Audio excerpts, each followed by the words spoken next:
Located in the heart of Accra, precisely Airport Residential.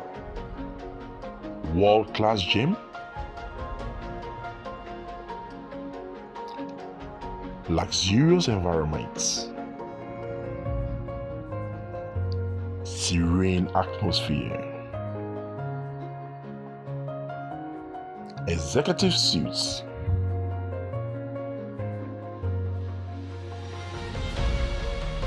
world-class facilities.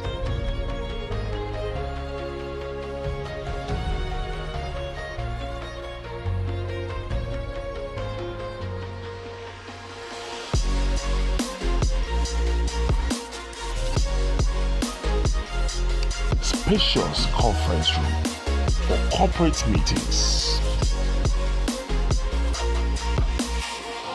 The cabin, luxury beyond imagination.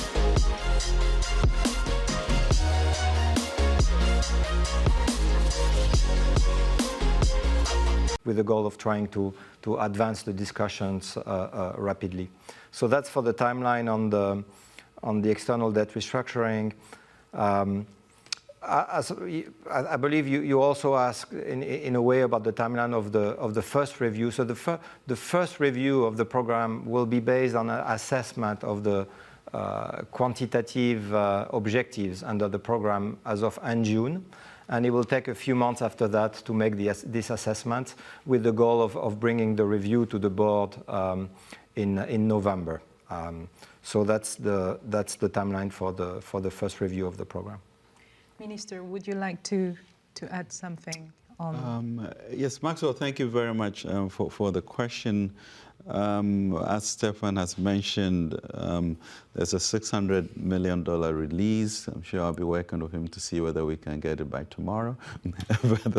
And then we move on to the next 6 months, which will be another $600 million. And then we have about 5 different tranches every 6 months in the periods forward to get to the $3 billion. With regards to the issue of the negotiations and discussions of commercial and external creditors, we really are, at the beginning of that discussion, and therefore cannot really be specific about what haircuts or how that will end. But so far, discussions have been very cordial, and we hope that with the signals given by the fund, we'll also have an accommodation that will suit all parties. Thank you. Governor, you wanted to address the same question? Well, yes, to understand what the question was, the criteria for the June assessment would include the zero central bank financing of the budget, as well as an indicator, I believe, on the primary balance. So these are going to be key in making the assessments in June, and that probably would help trigger another disbursement after that assessment. But just for your information, we have had a swift advice today to receive the money, value date tomorrow, to $604 million US dollars. Thank you. I guess it answered to Maxwell's second question, which was about the second disbursement. We have Edna Agnes Boyake from City News. Her question is, how does the IMF envision the extended credit facility contributing to macroeconomic stability in Ghana, particularly in areas such as inflation control and exchange rate stability? Stefan, maybe. Thank you for this question. It is really a broad question because it's a program that is quite comprehensive, both in terms of the content on the policy front, but also on the structural reform front. And all of these efforts combined will contribute to macroeconomic stability going forward. On the inflation side, I believe I will flag two key planks of the program that I have already mentioned before. One is the very substantial and ambitious fiscal consolidation program that the Ghanaian government has embarked on. Of course, this will have, it will help reduce pressures on prices and will contribute to controlling and bringing inflation further down. And then, of course, the other aspect that I mentioned is the bold steps that have been taken by the Bank of Ghana in raising interest rates and in eliminating monetary financing of the deficit, both policies that are very, very critical to bring inflation down. And that have already started bearing fruits.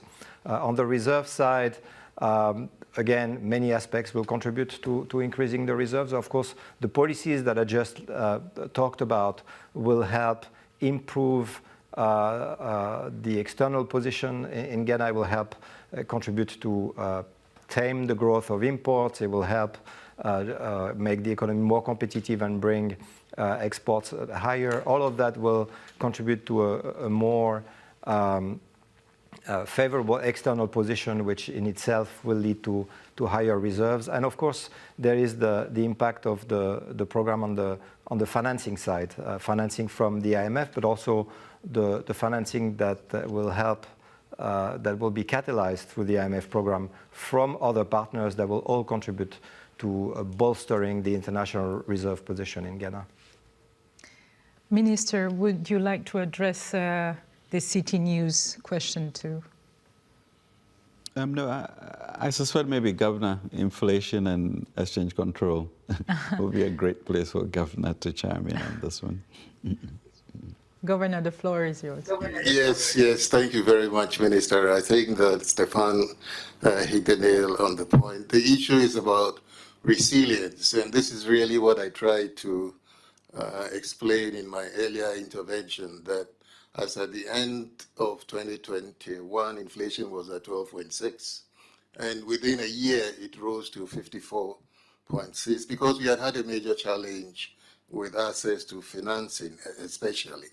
And as Stefan said, a major part of this program is focused on fiscal consolidation.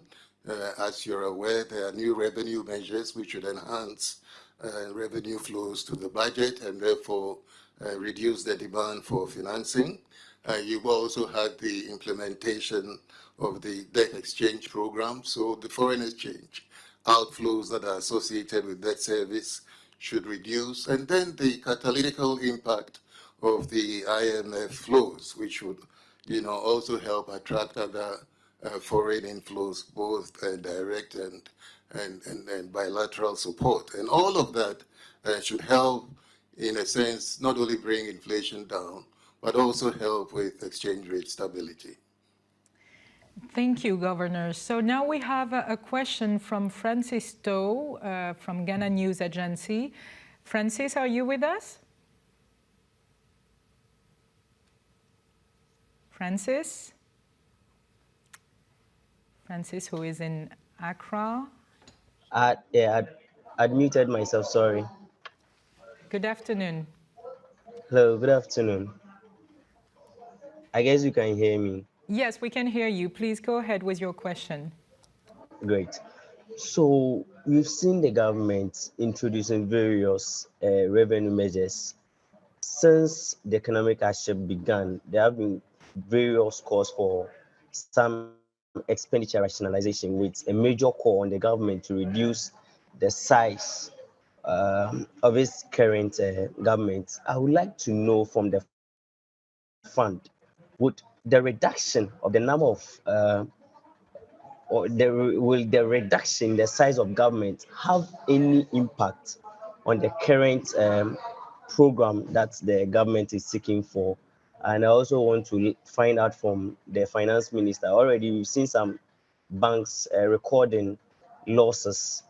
What exactly is the government going to do to ensure that banks are supported enough to provide funds to businesses, and how much has the Stability Fund been able to get so far? And the last will be the fund, the 600 million that's coming in tomorrow, as the Bank of Ghana governor stated. What exactly is this fund or this money going to be used for? Thank you.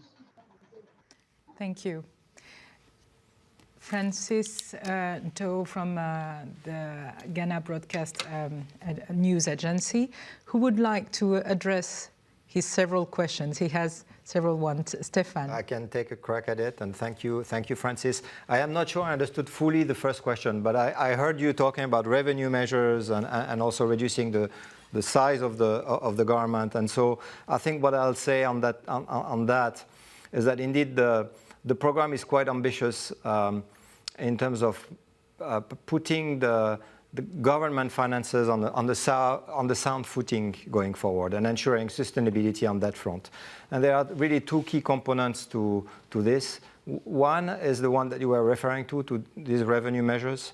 The program is ambitious on that front. The government has set for itself the objective of increasing the ratio of revenues that are raised domestically substantially over the next few years.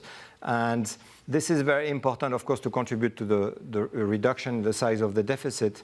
But more generally, going beyond that, it is also an important goal to bring the revenue ratio in Ghana closer to peers in the region. And this will contribute to making public finances much more resilient to shocks going forward. It will also create space for the government to spend more on priority spending, on helping the most vulnerable, and in implementing its vision for economic development and having more expenditure focus on priority spending and infrastructure going forward. On the spending side, the reduction of spending I would say what is the most important is for the government to be able to provide better services at a lower cost, to make government expenditure more efficient. And this is, again, an objective that the government has set for itself. And there are a number of reforms under the program, particularly on public financial management, enhancing fiscal transparency, all of those aspects that the minister mentioned earlier in the event that are also very important. I will perhaps let the minister and the governor talk about support to banks. And there was a question more specific to the fund, I believe, at the end, but I cannot remember. We'll go back to it. Minister, would you like to address this question? Great. Thank you very much, Francis. Very, very good questions.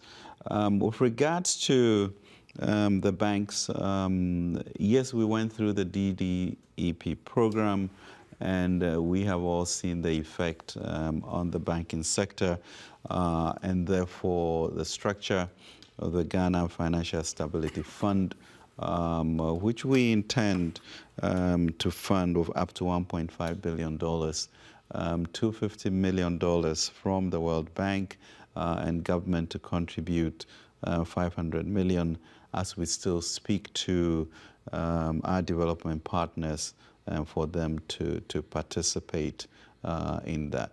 But the exercise, as you know, was really crucial to be able to reduce the level of interest that we are paying to support our debt.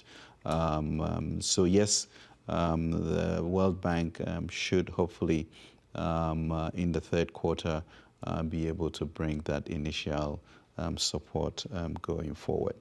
As you know, we are running a budget deficit.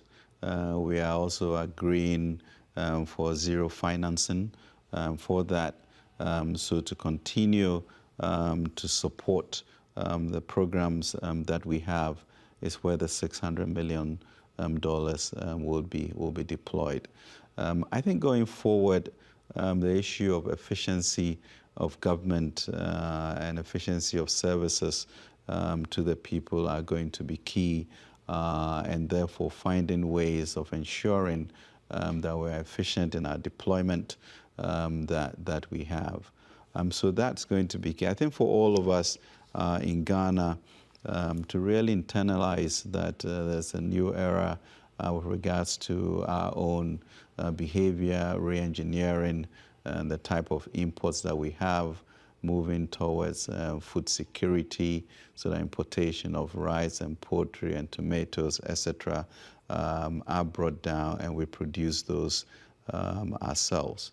That really will signal a new way forward that will increase the resilience and sustainability of the program. Thank you, Minister. I think the question on the fund, Stefan, we will follow up with Francis bilaterally. We had a question from Edward Nyako from Ghana Broadcasting Corporation. May I know if the IMF program will lead to a cut in social programs such as LEAP, capitation grant, and the fee SHS? Minister, would you like to address this question? Thank you very much, Edward. And you had Stefan on this issue, the issue of ensuring that we protect the vulnerable is very clear in the program. So I think we have increased the resource envelope for the school feeding program. We are doubling, I think, the LEAP program to ensure that the welfare support continues. So no, we should not worry about that. And you have always heard the President being very clear about ensuring the protection of lives and livelihood, and that spirit will continue. Stefan, would you like to complete? Well, no, I'll just add that, as the Minister said, ensuring adequate social protection is a key objective of the program. The budget, 2023 budget, has already taken important steps in this regard to not only to protect, but I would say to bolster support to the vulnerable through the most effective and the most targeted programs. But I'd say also, and I would encourage everyone to go and look at the staff report that has been published yesterday.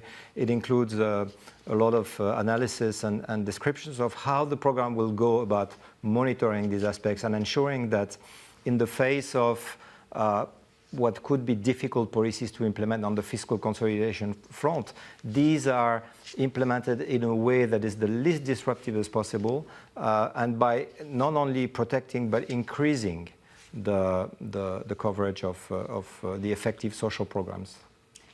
We have another question from Bloomberg News. Moses Mozart Zuadzu, are you with us, Moses? I don't know if he's connected. Moses, good afternoon. Good afternoon. Thank you. Thank you for the opportunity. Yeah. My first question, the IMF has said the central bank has to do more in terms of increasing rates. We'd just like to know how would that be implemented, considering that the rates are already high? That's our first question. Our second question is, what sort of debt relief do we expect from the bilateral creditors? Is it going to be resettling of debt, debt forgiveness, principal haircut, and or interest haircut? And directly linked to that, what about the commercial creditors? What sort of debt relief are we working to get in from this group of investors? Thank you. Governor, I would like to know if you were able to hear Moses very well, because I think this question was mostly for central bank. Yes, Tatiana, I heard him very well. I think he misunderstood what the IMF said. I think the IMF statement was that we have to keep a tight monetary policy stance until we are sure that inflation is firmly on a downward path. So it doesn't necessarily mean that we would have to be increasing our policy rate. But then on the issue of the impact of the debt exchange on the banks, I'd wanted to say a few things. First, to say that banks are very liquid. We don't see that the banks are having any difficulty with liquidity. And in any case, the Bank of Ghana stands ready to provide liquidity for any banks that may have future liquidity issues. And also to add that the main impact of the debt exchange was to reduce the capital buffers of the banks. So what we have done is to give them some regulatory forbearance. We reduce the capital conservation buffer of 3%, and that reduces the capital adequacy ratio from 13 to 10%. And we've given them a period of 3 years to rebuild their capital buffers. So we think that the banks will be fine. Shareholders will systematically rebuild these capital buffers. And the government as a shareholder would also find resources to rebuild capital buffers of the state-owned banks. Thanks. Thank you. Kemi Osokuya, you have a question for us from Africa Bazaar magazine. Are you connected? Good afternoon or good morning. I guess you are in the US. Good morning.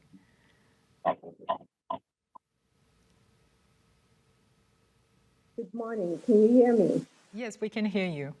Yeah, thank you. Good morning, Mr. Finance Minister and Mr. Governor. Thank you for taking my question.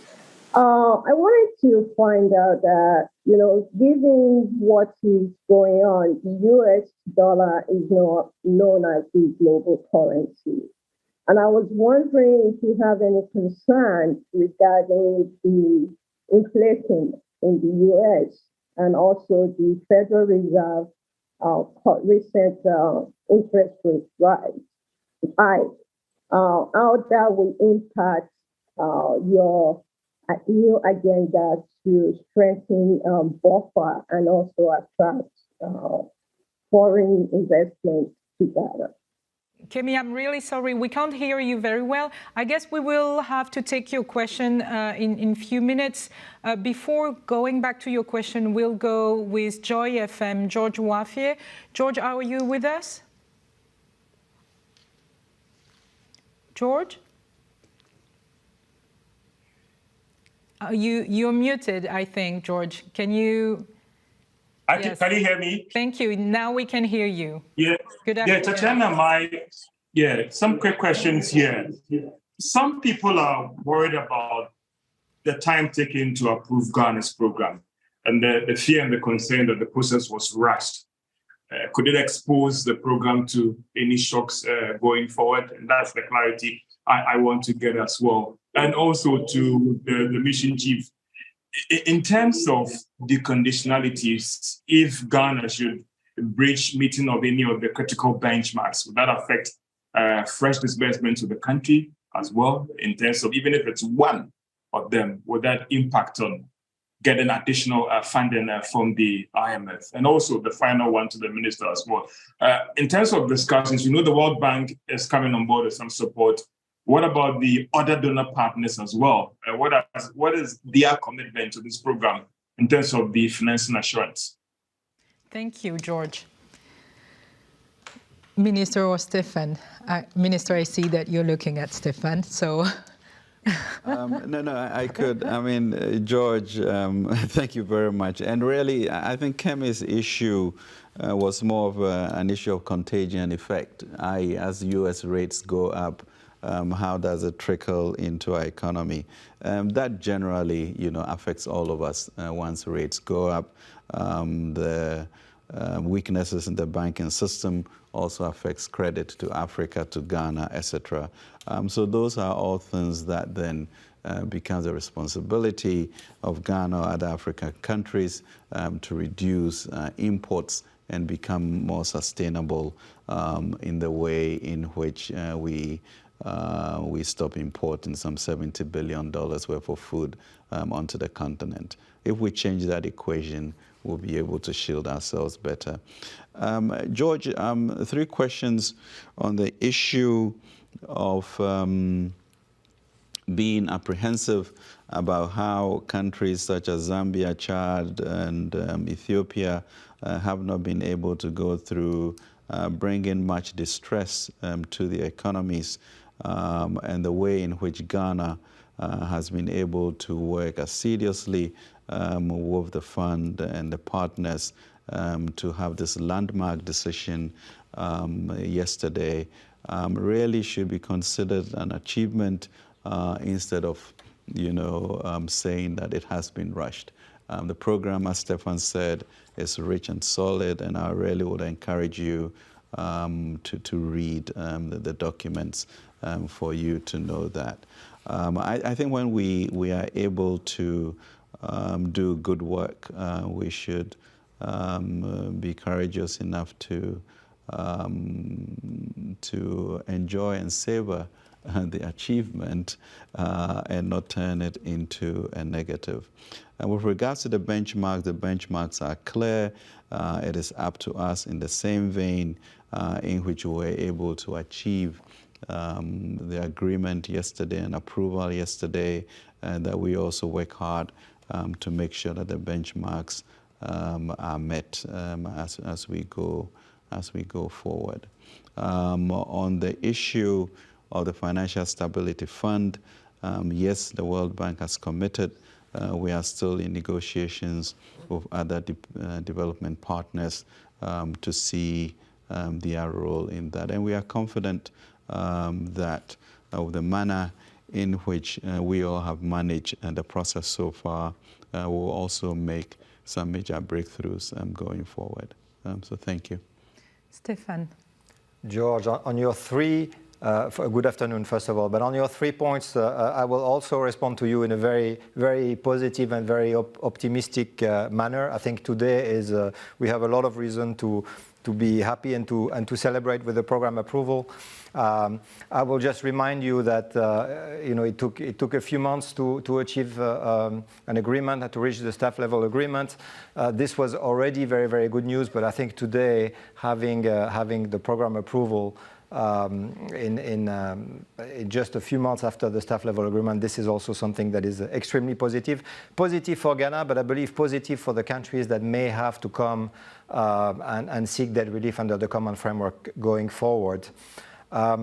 On your question about the structural benchmarks, today I am extremely positive. What I see is a very strong commitment from the authorities, and I have no reason to believe that the program will not be fully implemented going forward. And we are here and standing by the authorities to help them do so. And then finally, I believe the program approval is also an extremely good news with respect to your third question, which is about World Bank and other partners' support. I think it sends a very strong signal to the international community and other international organizations that the program is in place, that the authorities are committed, and it can only help catalyze additional financing for Ghana. We have two last questions, one from Nabil Ahmed from CGTN and another one from Benjamin Taiwa, class 91.3 FM in Ghana. Nabil Ahmed, please, can you share your questions? Good afternoon. Hello, good afternoon. Thank you so much. So I just have two brief questions, and it has to do with the fact that Ghana managed to get financial assurances from the bilateral creditors group that's co-chaired by China and France. Now, Nabil? With external debts. Yes, can you hear me? Yes, now we can hear you. Yes, I just want to find out whether it is clear what the debt restructuring agreement with external creditors look like at the moment. And has there been any progress on negotiations with Eurobond holders to restructure the debt owed to private investors? Thank you. Thank you. And the other question is from Benjamin Tawia from class 91.3 FM in Accra. Are you with us, Benjamin? I think you're muted. Class FM. Okay, we'll start with Nabil Ahmed question, gentlemen, if if you want. Nabil, thank you very much indeed. I think last Friday was actually quite a seminal moment for the whole common framework G20 expedition, we would say, because it has been really difficult for a lot of countries. The co-chair by France and China and the discussions that went on for the assurances to be given on Friday were timely, well thought out, and also it's an indication of how we may be able to work with the common framework more effectively for other countries that are coming up. With regards to the external creditors and the Eurobond investors, as I mentioned earlier, we've started those discussions, and given the signaling that has come from the fund, that would sort of influence the environment and the discourse. But there's a lot of optimism about exactly where Ghana is going, and that if any country can do it, Ghana can do it. I understand that even at the board meeting yesterday, there was actually a spontaneous clapping when it was approved. So that is how strong people are feeling about our country, and that's because we have done it before. As you know, before COVID, we were at about 7% growth. Inflation was down to single digits, etc. And I think we were on a good trajectory until the incidents that have been quite cataclysmic for the whole world. So there's excitement going forward. We are confident that we will fulfill the structural targets that we have set. And we really are calling on all Ghanaians to join in this effort to make it happen. We are almost at the end of this press conference, but I would like to try to go to Accra again with class 91.3 FM. Are you, Benjamin, are you online with us, please?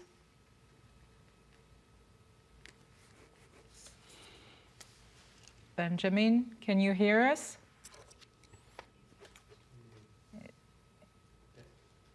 Yes, they are. Good afternoon. Good afternoon, Benjamin. Can you hear us? It looks like it's complicated for Class FM to connect. I would like to, before we close this special press conference, I would like to give you a... Can you hear me? Benjamin, we can hear you. It's a little bit... Okay. Yes, please go ahead. Good. My question is directed to Stephanie and IMF. Can you hear me? Yes, we can hear you. Right.